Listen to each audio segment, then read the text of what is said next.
Bang Karni, wakil presiden itu kerjanya apa sih? Apa kerja wakil presiden itu? Saya berseluruh dengan teman-teman saya begini. Manusia yang paling senang di Indonesia hari-hari ini, Wapres.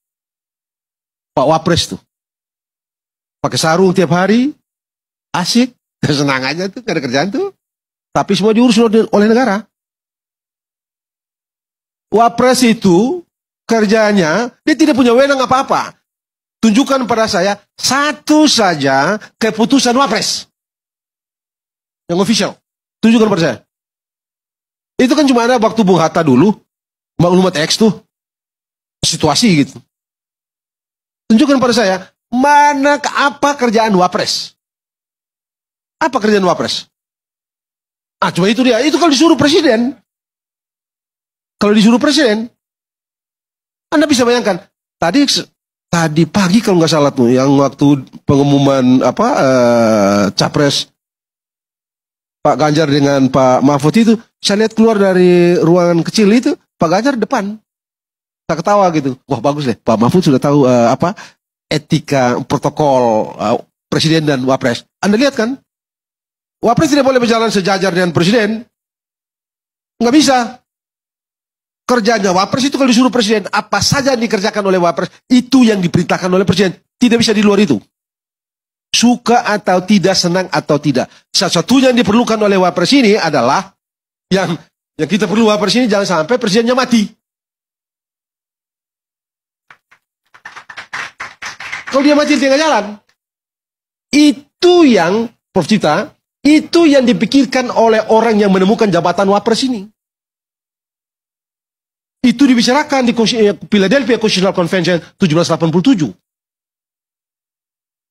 Perdebatan di Philadelphia Constitutional Convention di Amerika Serikat itu mulai dari 17 Mei sampai 17 September 1787. Tahu nggak? September awal itu orang bicara jabatan Wapres. Itu disamakan dengan putra mahkota. Dengan pertimbangan. Karena tadinya kan jabatan presiden itu jabatan tunggal. Kewenangannya dipusatkan, dikonsentrasikan sepenuhnya pada presiden. Tidak dibagi. Tidak didistribusi. Itu presiden.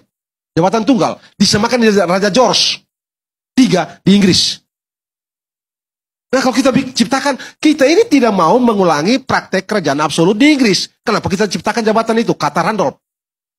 Ini bahaya kita. Kita hidupkan lagi monarki. Itu sebabnya mereka menyifatkan presiden itu dan jabatan tunggal dan seluruh kekuasaan yang konsentrasikan pada dia. Ini sama dengan kita bikin the fetus of the monarchy. Bayi monarki.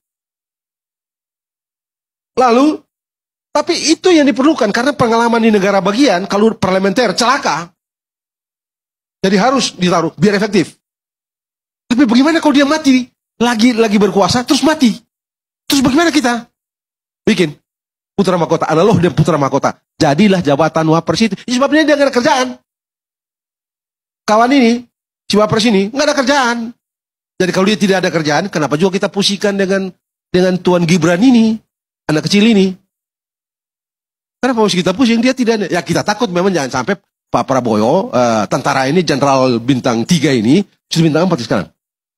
Bintang 3 ini, dia sakit terus bagaimana. Kita nggak tahu kan urusan Tuan ini. Andri juga nggak mau berdebatkan soal itu. Itu aja sebenarnya. Kalau wakil presidennya mati, gampang. Tidak pengaruh dengan penyelenggaraan pemerintahan. Tapi kalau presidennya incapacity, dalam istilah teknis, Undang-Undang Dasar, Wapres menjadi presiden. Suka atau tidak, senang atau detik itu juga harus latih jadi presiden. Di situ itu masalah kita. Itulah faedah dari tadi Bang Karni men-challenge Andri. Anda tadi menyebut anak muda. Riwayatnya bagaimana? Di pagi minggu yang lalu itu, saya bilang, dulu kita punya anak muda yang namanya Soekarno, umur 25 tahun, 26 tahun, ya, sudah pikirkan bangsa, sudah punya mimpi bangsa ini, yang hari-hari ini. Kita pernah punya kita mengenal satu bangsa Indonesia, satu bahasa Indonesia, satu tanah air Indonesia. Dari siapa? Anak muda yang namanya Yamin. Umur berapa tahun? 20 tahun sekian. Kita punya Pak Natsir. Kita punya Perdana Menteri yang muda, 36 tahun. Tapi orang yang sejak saat sudah punya pikiran, punya mimpi dan segala macam. Syahrir. Lalu Syahrir 36 tahun jadi Perdana Menteri di situasi yang begitu kacau.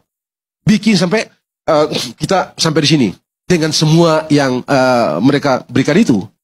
Jadi di titik itu memang saya mengerti kok. Tadi Bang Karni bilang Rasulullah 40 tahun.